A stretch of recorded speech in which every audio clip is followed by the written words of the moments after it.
चलिए जानते हैं आज के देश और दुनिया की सिलेक्टेड काम की और महत्वपूर्ण 50 बड़ी खबरों को सिर्फ 10 मिनट में। पर अभी तक आपने इस वीडियो को लाइक नहीं किया तो लाइक कर दीजिए। मेक इन इंडिया को बढ़ावा दे, त्योहारों में सामान छोटे दुकानदारों से खरीदे। मन की बात कार्यक्रम में बोले पीएम मोदी, कहा भारत दुनिया का मैन्युफैक्चरिंग हब बन रहा, आत्मनिर्भर बनने का सपना पूरा करेंगे। राहुल गांधी ने रायपुर में किसानों के साथ काटी फसल, हाथ में हंसिया लिए गमछा बांधे दिखे, बोले यही मॉडल पूरे देश में दोहराएंगे। केरल के एर्नाकुलम में ईसाइयों की प्रार्थना सभा में हुआ जोरदार धमाका, 20 मिनट के अंदर हुए 3 विस्फोट, हादसे में 1 की मौत और 30 से अधिक जख्मी। मुंबई पुणे में अलर्ट जारी, एनआईए और एनएसजी की टीम करेगी घटना की जांच। 10 लाख का स्वास्थ्य बीमा और मजदूरों को हर साल 10,000। कांग्रेस नेता राहुल गांधी ने छत्तीसगढ़ में दी 2 नई गारंटी, कहा हमने जो वादा किया वो पूरा किया। लोकसभा चुनाव को लेकर यूपी में युवा मतदाताओं को साधने के लिए बीजेपी ने बनाया mega plan, door to door campaign शुरू करेगी पार्टी। उद्योगपति मुकेश अंबानी को दूसरे दिन भी मिली धमकी, इस बार मेल भेजने वाले ने 200 करोड़ रुपए मांगे, एक दिन पहले मांगे थे 20 करोड़। अब से 15 नवंबर को देश भर में मनाया जाएगा जनजातीय गौरव दिवस। मन की बात कार्यक्रम में बोले पीएम मोदी। मुंबई की पहचान काली पीली टैक्सी आज से हो जाएगी बंद, 6 दशक तक चली सर्विस अब म्यूजियम में संरक्षित करने की मांग। त्योहारी सीजन में रुला रहा प्याज, 80 रुपए किलो तक पहुंचे दाम, दिवाली तक 100 तक पहुंचेगा आंकड़ा। प्रधानमंत्री नरेंद्र मोदी का बड़ा बयान, युवाओं के लिए मेरा भारत वेबसाइट होगी लॉन्च, सभी को मिलेंगे अब रोजगार के अवसर।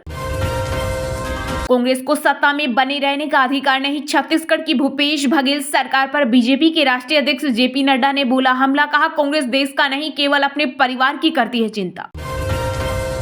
बिहार में अब खेतों में बर्बाद नहीं होगी फसल, ड्रोन से होगा कीटनाशक का छिड़काव, सरकार किसानों को देगी अनुदान। भारत की लगातार 6ठी जीत, वर्ल्ड कप में इंग्लैंड को 20 साल बाद हराया डिफेंडिंग चैंपियन। 129 पर ऑल आउट, शमी को 4 और जसप्रीत बुमराह को 3 विकेट मिले। भारत बना मीडिया बहस के बीच गूगल में पर इंडिया के साथ साथ अब भारत भी तिरंगे के साथ दिखेगा। अब एसबीआई के स्कीम्स के बारे में बताएंगे एमएस धोनी। देश के सबसे बड़े बैंक एसबीआई ने महेंद्र सिंह धोनी को बनाया ब्रांड एम्बेसडर। महाराष्ट्र के बीड में मराठा आरक्षण को लेकर 2 बसें जलाई, पथराव कर अन्य बसों में भी की तोड़फोड़। भारत में बंद होने चाहिए मदरसे, योगी सरकार में मंत्री रघुराज सिंह बोले मुसलमानों के एक हाथ में कुरान तो दूसरे में कंप्यूटर जरूरी। बीजेपी के भ्रामक प्रचार के झांसे में नए एमपी में चुनाव से पहले कांग्रेस नेता दिग्विजय सिंह की जनता से अपील, बोली ये धन बल का प्रयोग करते हैं लेकिन इस बार जन बल जीतेगा, धन बल हारेगा। सनातन धर्म पर बयान देने वालों पर गरजे महाराष्ट्र बीजेपी अध्यक्ष चंद्रशेखर बावनकुले, बोले ऐसे लोगों को सबक सिखाया जाना चाहिए। पीएम मोदी ने मिस्र के राष्ट्रपति से की फोन पर बात, दोनों नेताओं ने की इजराइल हमास के बीच शांति बहाली की वकालत। रोहित शर्मा ने अंतर्राष्ट्रीय क्रिकेट में पूरे किए 18,000 रन, सचिन तेंदुलकर और विराट कोहली के क्लब में मारी एंट्री। गुजरात के राजकोट में गरबा का बना वर्ल्ड रिकॉर्ड, पीएम मोदी के लिखे माड़ी गरबा गीत पर करीब 1.21 लाख लोगों ने किया गरबा। 21 अक्टूबर को सरदार पटेल की जयंती पर लॉन्च होगा नया संगठन मेरा युवा भारत, पीएम मोदी ने मन की बात में किया ऐलान। दिल्ली में प्रदूषण फैलाने वाले वाहनों पर बड़ा एक्शन, 21 करोड़ से अधिक का लगा जुर्माना, पीयूसी केंद्रों पर भी की गई कार्रवाई। चीन ने किया कमाल, दुनिया की पहली एयर टैक्सी को मिली आधिकारिक मान्यता। ओडिशा में एक बस ड्राइवर ने मौत से पहले 48 जिंदगियां बचाई, चलती गाड़ी में आया हार्ट अटैक, दीवार में टक्कर मारकर बस रोकी। नासा इसरो का निसार मिशन 2024 में होगा लॉन्च, क्लाइमेट चेंज को लेकर जानकारी इकट्ठा करेगा, इससे आपदाओं की सूचना पहले मिल सकेगी।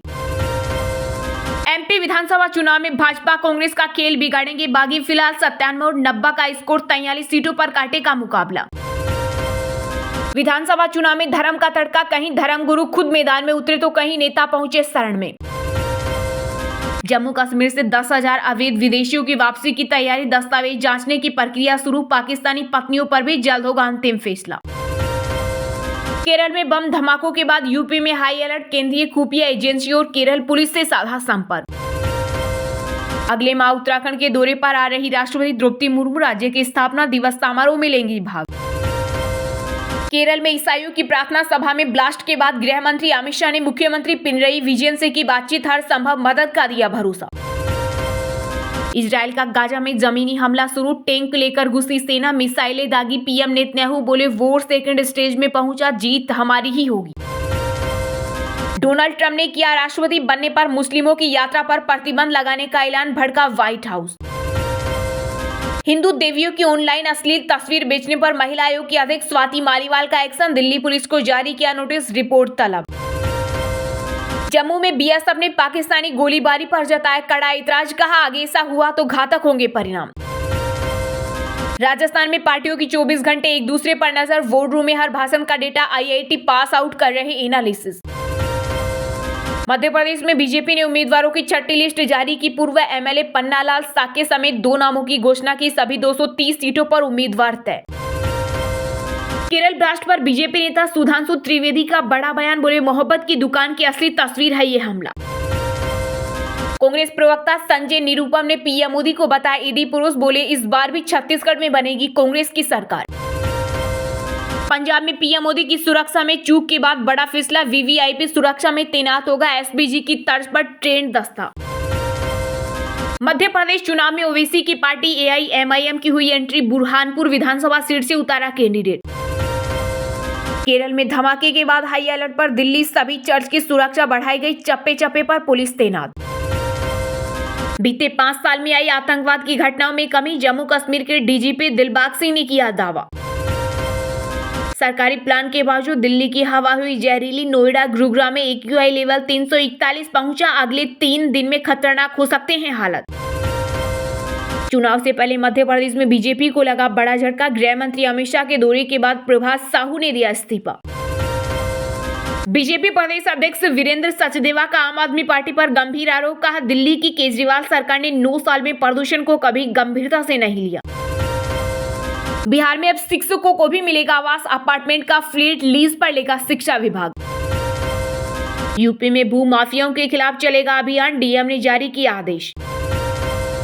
आपने किसानों के लिए क्या किया, एनसीपी नेता शरद पवार पर किए कटाक्ष को लेकर उद्धव ठाकरे ने पीएम मोदी से पूछा सवाल। चलिए अब जानते हैं जो आम आदमी के काम की और फायदेमंद खबरें हैं उनको विस्तार से। पर इससे पहले अभी तक आपने इस वीडियो को लाइक नहीं किया तो लाइक कर दीजिए। मेक इन इंडिया को बढ़ावा दे, त्योहारों में सामान छोटे दुकानदारों से खरीदे, मन की बात कार्यक्रम में बोले पीएम मोदी, कहा भारत दुनिया का मैन्युफैक्चरिंग हब बन रहा, आत्मनिर्भर बनने का सपना पूरा करेंगे। जी हां, प्रधानमंत्री नरेंद्र मोदी ने रेडियो कार्यक्रम मन की बात के 106वें एपिसोड में वोकल फॉर लोकल का मंत्र दिया। पीएम मोदी ने कहा कि कुछ ही दिनों में दिवाली का त्योहार आने वाला है, मेरी देशवासियों से अपील है कि वो मेड इन इंडिया सामान ही खरीदे। कार्यक्रम में पीएम मोदी ने कहा कि हमारा सपना है आत्मनिर्भर भारत, हर बार की तरह इस बार भी हमारे त्योहारों में हमारी प्राथमिकता स्वदेशी उत्पाद खरीदने की हो। उन्होंने कहा कि भारत को आत्मनिर्भर बनाइए, मेक इन इंडिया ही चुनते जाइए, जिससे आपके साथ साथ और भी करोड़ों देशवासियों की दिवाली शानदार बने। प्रधानमंत्री ने कहा 31 अक्टूबर को सरदार वल्लभ भाई पटेल का जन्मदिन है। इस दिन गुजरात के केवड़िया में एक कार्यक्रम तो होगा ही, साथ ही दिल्ली में मेरी माटी मेरा देश कार्यक्रम के तहत देश से इकट्ठा की गई मिट्टी से अमृत वाटिका का निर्माण किया जाएगा। मन की बात में पीएम मोदी ने कहा कि 31 अक्टूबर को पूर्व प्रधानमंत्री श्रीमती इंदिरा गांधी की पुण्यतिथि भी है, मैं उन्हें भी भावभीनी श्रद्धांजलि अर्पित करता हूं। उन्होंने कहा कि भारत को अपनी संस्कृति को सुरक्षित करने वाले इससे हर प्रयास पर गर्व है, जो हमारी राष्ट्रीय एकता को मजबूती देने के साथ ही देश का नाम और सब कुछ बढ़ाए। पीएम मोदी ने मन की बात में लोगों से अपने आसपास रहने वाले खिलाड़ियों का मनोबल बढ़ाने की अपील की। उन्होंने कहा हमारे देश में स्पोर्ट्स में परचम लहरा रहा है। पिछले दिनों एशियन गेम्स के बाद पैरा एशियन गेम्स में भी भारतीय खिलाड़ियों ने जबरदस्त कामयाबी हासिल की है। इन खेलों में भारतीयों ने 111 मेडल जीतकर इतिहास रच दिया है। हमारी सरकार बनी तो 10 लाख का स्वास्थ्य बीमा और मजदूरों को हर साल मिलेंगे 10,000, छत्तीसगढ़ में बोले राहुल गांधी, कहा हमने जो वादा किया वो पूरा किया। जी हां, राहुल गांधी 2 दिवसीय छत्तीसगढ़ दौरे के दूसरे दिन राजनांदगांव के स्टेट हाई स्कूल मैदान में आयोजित आम सभा में शामिल हुए। सभा को संबोधित करते हुए कांग्रेस नेता ने कहा कि 5 साल पहले ऐसी ही मीटिंग में भूपेश बघेल और मैंने छत्तीसगढ़ की जनता से 3-4 वादा किए थे। हमने किसानों का कर्जा माफ करने का वादा किया था। उन्होंने कहा हमने ये भी कहा था कि धान के लिए छत्तीसगढ़ के किसानों को 2500 रुपए देंगे। देंगे। राहुल ने लोगों से पूछा कि बताइए हमने सच बोला या झूठ। उन्होंने कहा कि जो हमने कहा वो करके दिखाया। हमने 2500 का वादा किया था, लेकिन अब हम 2640 रुपए दे रहे हैं। आने वाले समय में हम 3000 रुपए देंगे। राहुल ने कहा कि इस बार भी हम कर्ज माफी का वादा कर रहे हैं और सरकार बनते ही आपका कर्ज माफ कर देंगे। राहुल गांधी ने सभा में फिर केंद्र की बीजेपी सरकार को घेरा। उन्होंने कहा कि मनरेगा को हम लेकर आए तो बीजेपी ने इसे बेकार बताया। हमने मजदूरों का सम्मान किया, क्योंकि हम जानते हैं जब तक गरीबों की मदद नहीं करेंगे देश मजबूती से खड़ा नहीं हो सकता। केंद्र की मोदी सरकार ने किसानों के खिलाफ कानून बनाकर उन्हें नुकसान पहुंचाया और अडानी को लाभ पहुंचाया। मोदी सरकार के नोटबंदी जीएसटी के फैसले से सिर्फ अडानी को फायदा हुआ। आम आदमी को सिर्फ परेशानी और तकलीफ के अलावा कुछ नहीं मिला। इससे पहले सीएम भूपेश बघेल ने संबोधित किया। उन्होंने बीजेपी और केंद्र सरकार पर निशाना साधते हुए कहा कि डबल इंजन की सरकार ने धान का बोनस देना बंद किया, 15 क्विंटल की जगह क्विंटल कर दिया, राशन 35 किलो की जगह 7 किलो कर दिया। मुख्यमंत्री ने ऐलान किया कि अगर कांग्रेस की सरकार फिर बनी तो हम 2 साल का बोनस भी देंगे।